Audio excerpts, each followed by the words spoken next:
በወንጀላችን ምክንያት አላህ የሰጠንን ጸጋዎች ልናጣ እንችላለን። ጤና ሊሆን ይችላል፣ ሀብት፣ ዒልም፣ ሌላም ኒዕማዎችን። ይሄ ወንጀል የሚደጋገም ከሆነ ነው። እስኪ ከወንጀላችን አለመመለስ የሚያመጣብንን 3 ጉዳቶች እንመልከት ኢንሻአላህ። አንደኛው በወንጀላችን ምክንያት የሚመጣብን ቅጣት አነሃ ቱዚሉ ኒዓም ወቱሒሉ ኒቃም። እጃችን ላይ ያሉ የአላህ ጸጋዎች ቶሎ እንዲወገዱ ወይም በረካ እንድናጣ ያደርገናል። ወንጀል የሚመጣልን የነበረ ከአላህ ማለት ነው ኒዕማ በረካ ካለም ያ እንዲቋረጥ እንዳይመጣ ያደርጋል ማለት ነው። እንዲሁም ወንጀል ላይ እንደሆንን እያወቅን በዛው ላይ የምናዘወትር ከሆነ ያልታሰቡ አደጋዎች ይገጥሙናል፣ ወይንም የትኛውም ጠቢብ የማያነሳውን በሽታ አላህ ይሰልጥብናል ማለት ነው። ይህንንም ሲጠቁሙን ሰይዱና ዓሊ ከረመላሁ ወጅሃ ምን ይላሉ? ማ ነዘለ በላ ኢላ ቢዘንብ፣ በወንጀላችን ቢሆን እንጂ በላ አይወርድም።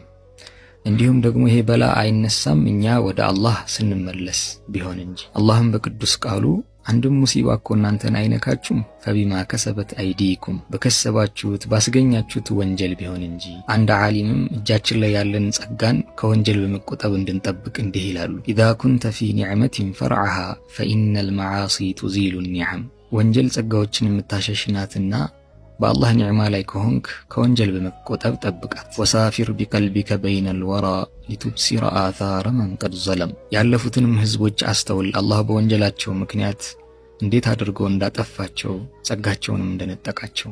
ሌላኛው የወንጀለኛ ቅጣት ፍርሃት፣ ድንጋጤና ጥርጣሬ ነው። ወንጀልን የሚያዘወትር ሰው ሁሌም ፈሪ ደንጋጣ ሆኖ እንጂ አታገኘው። በወንጀሉ ምክንያት አላህ እንደሚቀጣው እያንዳንዱ ሰዓት ላይ ልቡ ትነግረዋለች። ለዚህም ይሆናል ፍርሃት የሚጭርበት። ወንጀለኛን የተረጋጋ ሆኖ ልታገኘው አትችልም። يحسب كل صيحة عليه፣ ሁሉም ጩኸት ወደሱ ይመስለዋል። ሁሉም ጣቶች እሱ ላይ የተጠቆሙበት ይመስለዋል። በዚህ ምክንያት የራስ መተማመን አይኖረውም። ራሱን የሚያስብበትም መንገድ በጣም ዝቅ ያለ ይሆናል። በራስ መተማመን አላህ ይነፍገዋል ማለት ነው። ለዚህም ነው ጥበበኞቹ እንደሚሉት አላህን ያልፈራ ሰው ሁሉም ነገር እንዲፈራ ያደርገዋል። አላህን የሚፈራ ሰው ደግሞ ሁሉም ነገር እሱን ይፈራዋል፣ ሐያ ያደርገዋል ከሆነ ሁሉ። ሶስተኛው ሌላኛው ከባዱ የወንጀል ቅጣት አነሃ ቱቂዑል ወሕሸተል ዐዚመ ፊል ቀልብ። ወንጀል ድብርትን፣ መጫጫንን፣ ባይተዋርነትን ያወርሳል። አላህ ይጠብቀንና ወንጀልን የሚያበዛ ሰው ከ3 ጭንቀቶች መላቀቅ አይችልም።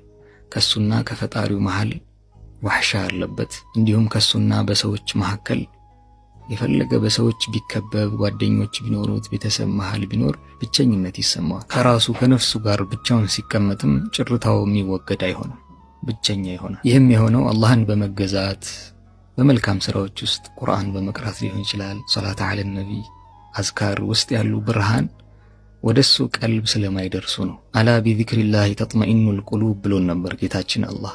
በአላህም ትውስታ ቀልቦች ይረጋሉ። ይሄ ሰውም በተቃራኒው አላህን በማመጽ ቀልቡ የተሸበረ ብቸኝነት የሚሰማው ይሆናል ማለት ነው። አላህ ይጠብቀን። በአላህ የሚያጋሩ ሙሽሪኮችና ካፊሮች በዚህ የባይተዋርነት ጽልመት ውስጥ ናቸው ሁልጊዜም በአላህ እስካላመኑ ድረስ። ሙእሚን ግን ይሄ የቀልብ መረበሽ ወደ ጌታው ሲመለስ ወንጀሎቹን ሲተው የሚነሳለት ይሆናል በአላህ ፍቃድ። ኢንሻአላህ የሚቀጥል ይሆናል። አላህ ከወንጀል ይጠብቀን፣ ወደሱም ተመላሾች ያድርገን። አሚን። اللهم صل على زين الوجود